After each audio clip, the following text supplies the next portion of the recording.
My question for Agnostic Front is, I'm wondering who did the cover art for the Live at CBGB's record, because that's some of the coolest cover art I've ever seen on a hardcore record, or a record in general.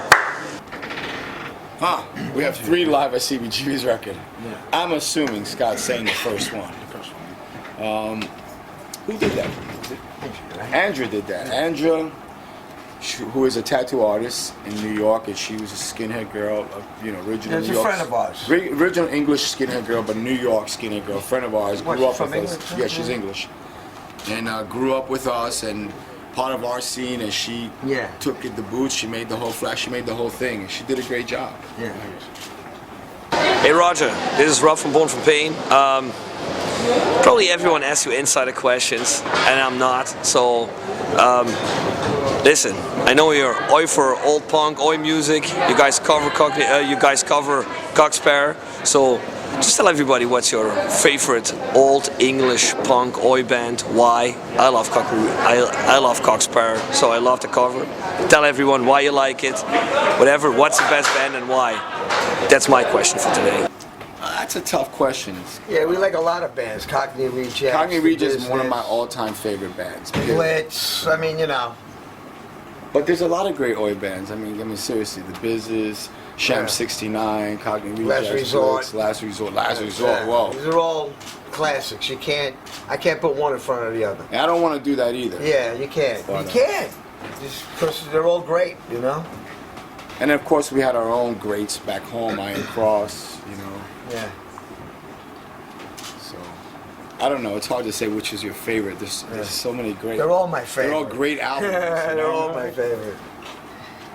Okay, this question is for Roger, my brother, and Vinny Stigma. Whose idea was it to bring me on stage? 'Cause that's debatable right now. It's a toss-up. Whose idea was it? Of course, people would assume it's my brother, but I've also heard that it was Vinny Stigma's idea. So you ponder that and you let me know. My idea. It was my idea. My idea. Nobody will ever know. I created Madball. I always said when he used to break Freddie's chops, like when he was a kid, I said, "Don't worry, Freddie. Me and you, we're gonna start a band one day. We're gonna call it Madball."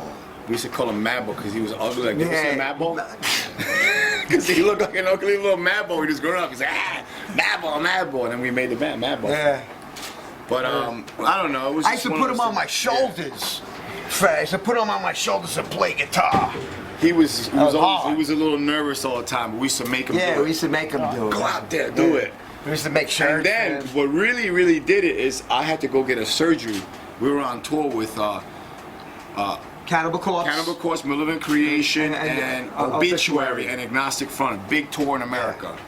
And this was a really big tour, and then I had to go get surgery. 92. So Freddie had to go sing.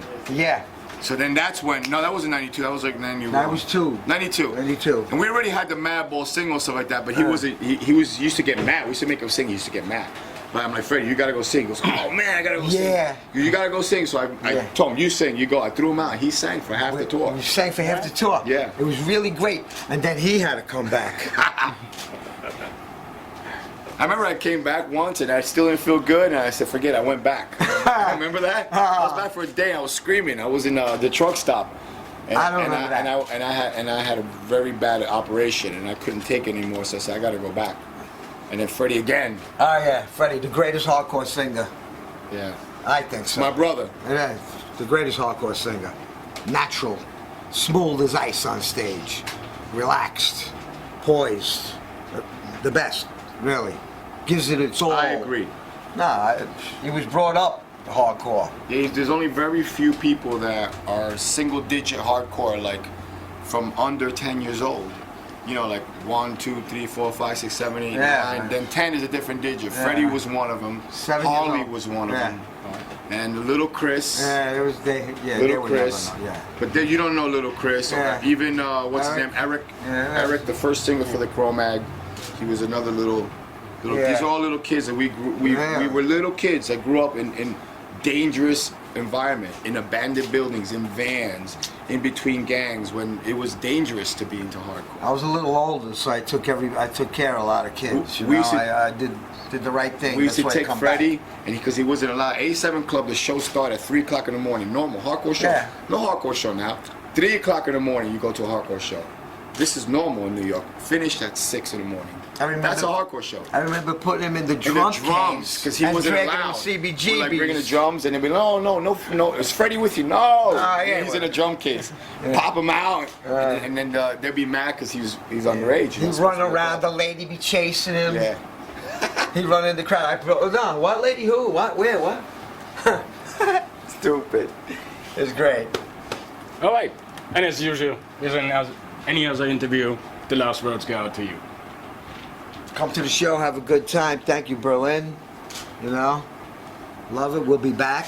Gonna have a new album out, come soon. Yeah, I mean, We'll be on tour all this summer. Yeah, Come thanks. visit us. Come say hello.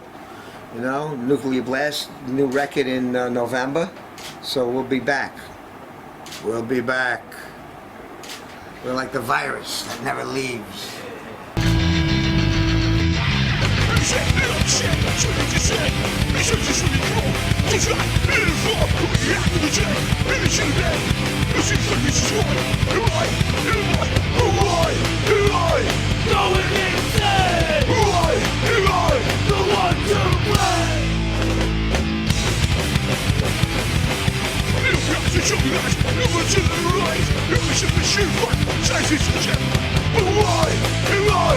Going insane!